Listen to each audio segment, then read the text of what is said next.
How do you spell hard-hitting talk radio? GCN. The Genesis Communications Radio Network.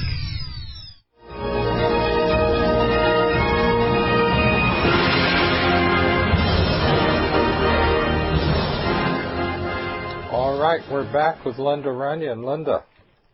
We were talking about 3 things you think about. You actually have to think about 4, okay? If you're going to freeze it, I do a 4.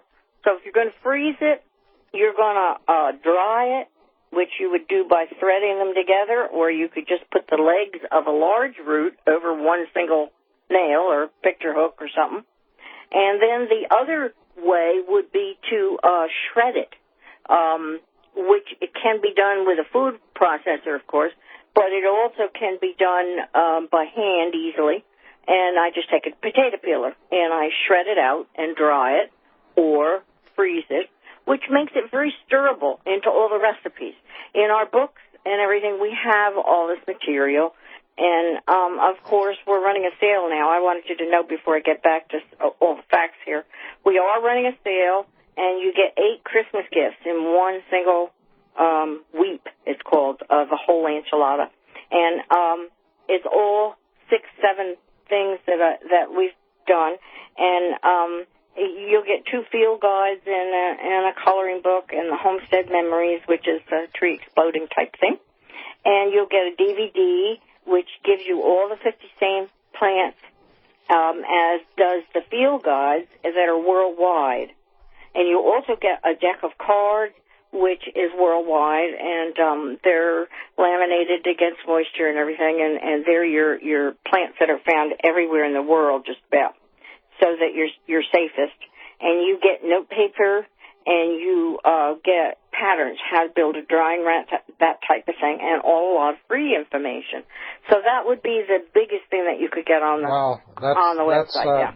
That's quite a sale. Now, all of our listeners, the reason I have Linda on the show every Monday is because what I have found is the so-called survival manuals and courses out there are woefully inadequate, in my opinion, and for good reason. The Army Survival Field Guide, for example, is not designed to facilitate living off the land for years in a total economic meltdown type situation or some kind of massive natural disaster.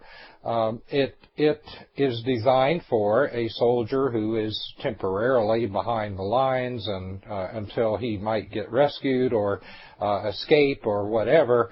It's designed for somebody to survive for a few weeks. It's woefully inadequate for long-term survival living off the land. That is what Linda has actually done. And so I would urge all of you listeners to, with these holidays coming up, particularly you've got Christmas, why not give the gift of survival to your loved ones and to your friends? Linda's website is ofthefield.com. That's OFTHEFIELD.com. She has the best book written on edible wild plants, in my opinion. She recommends that you supplement that with at least 2 other identification books, and I highly recommend Dr. Duke and also Wildman Steve Brill as 2 of the other people that are right up there, and links for which are on Linda's website. And I highly recommend the whole enchilada because all of those materials are supplementary and complementary. The DVD complements the book, and the wild food cards complement both the book and the DVD. So get them all together and use them, again, because Linda has actually lived it. She's done it, and through this process of trial and error, she's come up with the best rules for long-term survival. So when you stick to those rules and you learn from the material, Malva, some of these plants plants have poisonous lookalikes, like particularly Queen Anne's lace comes to mind with poisonous lookalikes. But malva is easy to identify, Linda. It's all around us. And an incredible it's the most food green source. You've got coming up. It's probably the greenest weed you've got everywhere. Mm-hmm. To me, in Arizona, it was my mainstay, which is why I could write a whole book just on that one plant. Seriously, could. And I've promised that the one I'm working on now is the last one, because we've got to just get these things out. So your show represents things that will come out about malva that won't be printed, eventually. Malva, to me, back there was like dandelion here. The roots are everything. The leaves, I wrap things in and baked. There's a lot of recipes in the books how to use the leaves and everything. Very high in iron. And also mucilagenic. If you eat the leaves raw, which I was always doing, because if it's 100 degrees and your mouth is drier than a pill, you can take one of those leaves and chew it, and the saliva runs in your mouth. It's wonderful. They're mucilagenic, which is why the roots are fantastic teething, because that's why they're used to that. As I said, and for soups and stews. Malva sometime. That would be good. For soups and stews as well, because that very factor, mucilage. All roots can be souped and stewed. They came out funny, but they can be. And right now, dandelion back east is the one to grab. Come on, how easy is it for you to get a pail full with your child? Here it is 75 degrees today. You get a whole pail full of roots, bring them in, have the child stand at a sink with his toothbrush and scrub them. That's the greatest thing in the world that you could have. Clip them with scissors. Don't even bother with a knife. Clip them with scissors because they're small and skinny, and wrap them up in wax paper or whatever your favorite thing is and throw them in the freezer. When you have winter in the middle of the howling blizzard storms, I'm telling you, you French fry them, they are out of sight. I just stir fry them, or I put them raw in salads. Check the recipes in the Essential Wild Food Field Guide. There's a bunch of recipes in there how to fix them.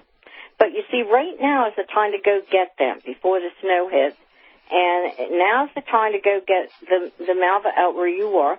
And right now is the time to get the blood tonic, which is goldenrod. These are the three main ones I want to be real sure I have, and also the echinacea. The echinacea, of course, we know we spend money on that, and immediately in my mind comes, well, you could have a closet filled with echinacea roots dried, and you have your echinacea. All you're going to do is take a big root of any one of these things, and you either score it or notch it or just cut it with a knife when it's bone dry like that, and you put it in water and simmer it as a tea. And what you have to put it in a pot because it's too big for a tea cup. And you put it in a pot and do that, and then you pour it in as a tea, and you're drinking your echinacea. I can remember doing radio shows for GCN stores, and you can't get them now. You cannot get these radio shows. But I can remember doing with Dr. Mendel, where he would say, of course, he's the greatest one for herbal, as far as I'm concerned, medicinal. He's the greatest person for medicinal herbs is Dr. Earl Mendel, and he wrote the Herbal Bible. And, of course, you can go in there and you find all the same roots we're talking about and how to get them and how to dry them and how to freeze them and this type of thing. And he would say what it was good for and everything, and then I would say how to do it. And it's too bad we don't have that now. We can't, so don't go looking for it. It's not there. But those of you that might have picked it up, it's a very valuable thing you have. And as far as I'm concerned, the mullein is another one that you should go for. We know that malva is everywhere.